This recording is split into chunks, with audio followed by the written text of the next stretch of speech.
So this is a quick video about how to do an Excel spreadsheet in order to solve example 1 on page 105 of the Boyce Di Prima book. It is a differential equation, this one, with this initial condition, and we're trying to resolve it with Euler's method of using tangent lines instead of the curve in order to figure out what phi of 1 is. So by solving the equation, we get this solution. If we plug in a 1 for t, we get that phi of t is 2.11510. So now let's solve this equation numerically using Euler's method. So we're going to have two sequences of numbers, the tn, which of course represent the values of t, and the yn, which represent the values of y on the graph. We start from the initial condition where t0 is 0 and y0 is a 1. In this column, as you can see, we're supposed to put in numbers with a step of 0.2, as in the example, from 0 to 1.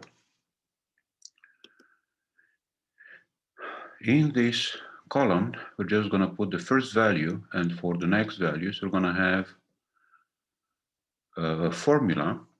So this formula tells me that the 1 plus 1 that I computed in this cell gets copied in this cell. And then this formula gets copied down the line by using this little handle, which is the handle for autofill. Now, if you actually do this computation,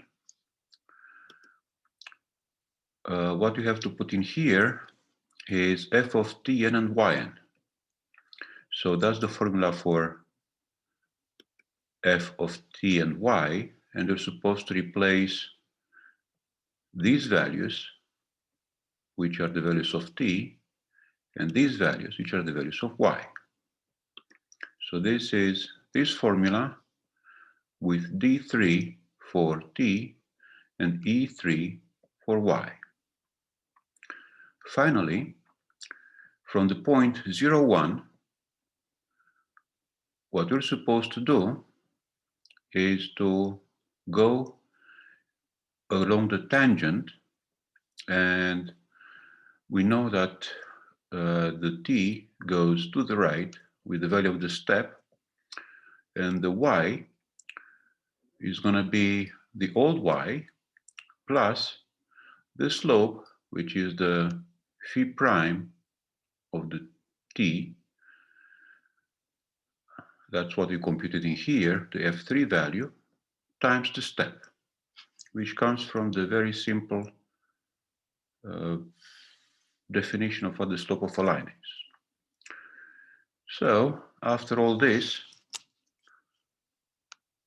doing this up to 1, we obtain this value, which is the same value as it is in the book for step 0.2.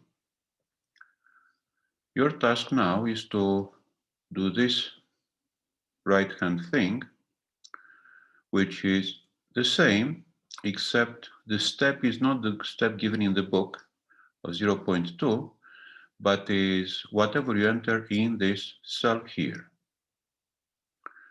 In this way, for example, with a step of 0.2, which is the same as in the first computation, we get exactly the same value for phi of 1 as we obtained earlier, which is this one. But what you can notice if you do this, and doing this will help you for the next problem, which is going to be to do all this all over again for example 3 in the book, you can change the step. You see, you don't have to do any more computations. for step 0.1 instead of 0.2, we obtained this value. So this value, as you can see, is closer to the real value that you obtained by plugging in 1 into the actual solution of the equation. Now, again, if you change this to 0.05, so it takes 20 steps to get to the value 1, this is the value that you obtain for phi of 1. So as you can see, by getting a smaller step, the approximation is better and better. So this is the Euler method. Do this, and then the next step will be, after we do this, we're going to do example 3.